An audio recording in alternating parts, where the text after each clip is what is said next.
Hand over $10 million. You've got your father-in-law's inheritance, don't you? Excuse me? What are you talking about? We need it to cover your sister's compensation. One day, my husband dropped this unbelievable bombshell, and to make matters worse, he even canceled our daughter's education savings plan behind my back. That was the last straw. If he wants to play this game, I'll fight back with everything I've got. My name is Opal. I live with my husband Leopold and our middle school daughter Abby. Our family has always been close, and we often have lively conversations. For the past few years, we have been living a fulfilling life despite our busy schedules without any troubles. I lost my mother when I was very young and was raised in a single-parent household by my father. My father, too, passed away from an illness 2 years ago. By the time his illness was discovered, he had only 6 months left to live. That's why it was a huge shock when my father passed away. The only reason I was able to overcome my father's death was thanks to the support of my husband and daughter. Because my father owned several businesses during his lifetime, the inheritance left to me amounted to several tens of millions of dollars. Although I had been working full-time and had a fair amount of savings, the sudden influx of such a large sum of money left me in disarray. When I received the inheritance, I consulted with my husband, keeping the exact amount confidential. What should we do with such a large amount of money? They say having too much money can change people. But it's something your father-in-law left for us, isn't it? Well, yes, but... After all, Abby has high school and college to think about in the future. Shouldn't you just gratefully accept the money, Opal? You're right, I should. After several discussions with my husband, we decided to save my father's inheritance, not as money to be used freely, but as money to be used in a family emergency. And for the past 2 years, I have kept my promise and haven't touched my father's inheritance at all. We had always been prudent with our spending, carefully managing on our combined incomes and leading a peaceful day-to-day life. Until one day, when my husband came home with an unexpected bombshell. Hey, Opal, can we talk for a second? Busy with the dishes, I responded, "What's up?" To which he dropped the bomb. My parents have asked us for a loan. Your father's inheritance is still there, right? Wait, what? What are you talking about? I don't fully understand it myself, but they seem to be in financial trouble. We don't have that kind of spare cash in our savings, do we?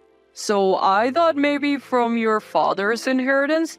No, how can we lend them money without a clear reason? Caught off guard by his sudden and unreasonable request, I raised my voice. My husband sighed, looking annoyed, and began to explain. I didn't ask for details, but it's a fact that my parents are in a serious bind. But that doesn't mean it's unreasonable to ask for this all of a sudden, because even if they are in financial trouble, isn't it strange to give money from my father's inheritance? It's not strange, right? Wasn't it agreed upon that the inheritance is for family emergencies? My parents are in trouble. Isn't that an emergency enough?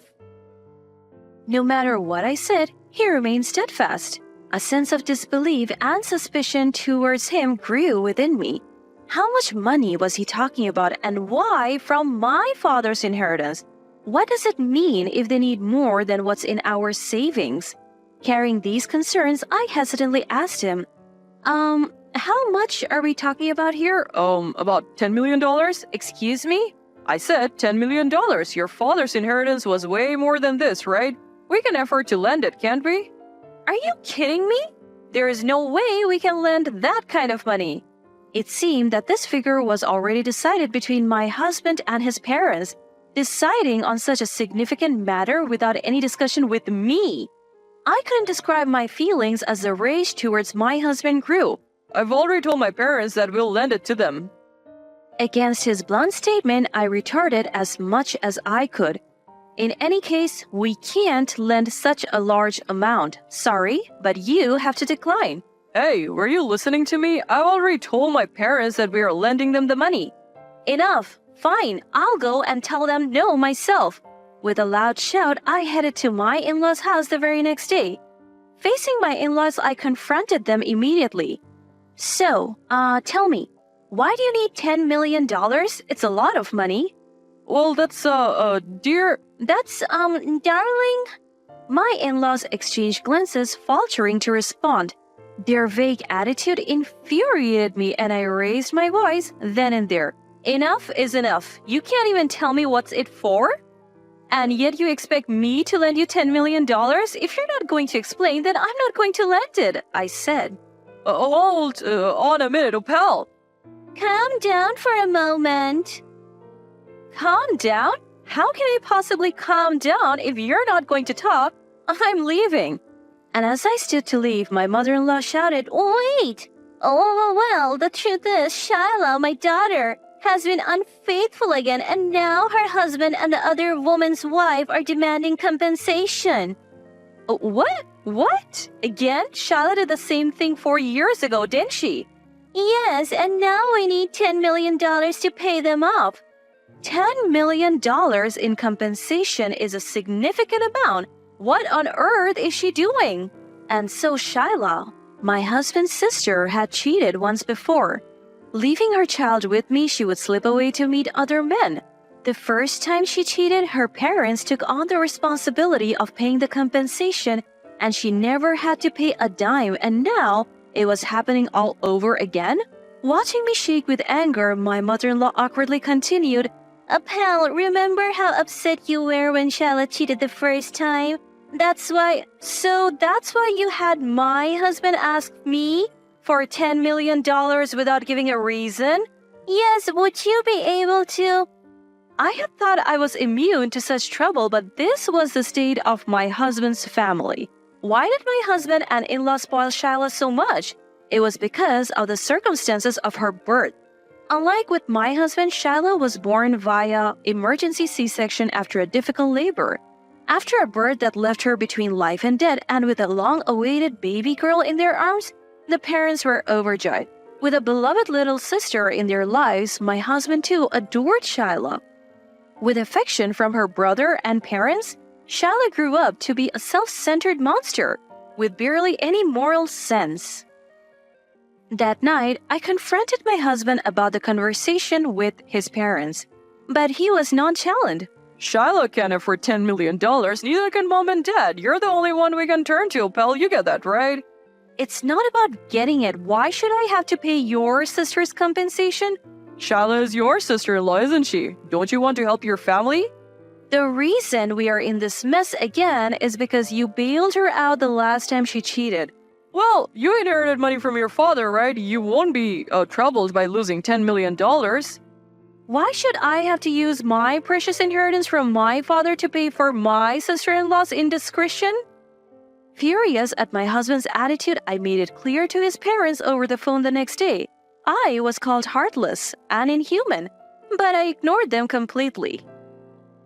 My husband, likely having been berated by his parents, turned a torrent of abuse on me. Why are you so callous? Don't you get it? It's not just Shiloh in trouble. Mom and dad are struggling too. Do you even understand what callous means? This whole mess started with your sister. If she's done wrong, wouldn't she be the one to take responsibility?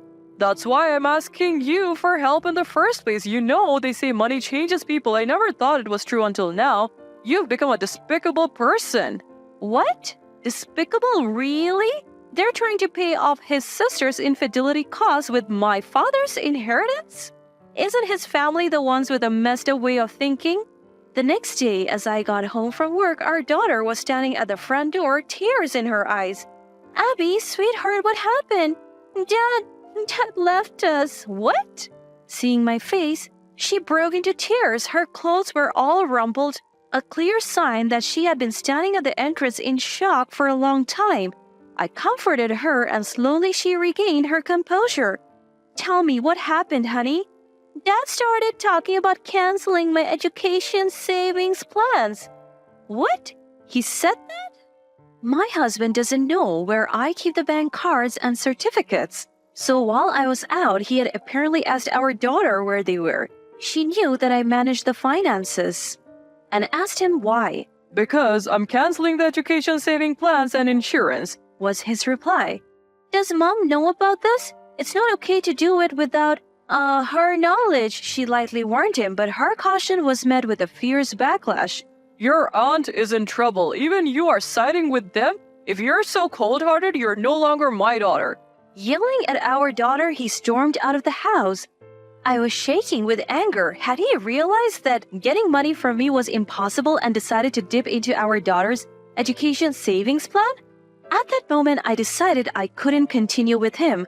I quickly called my husband. Where are you right now? What's up, Apel? He responded arrogantly.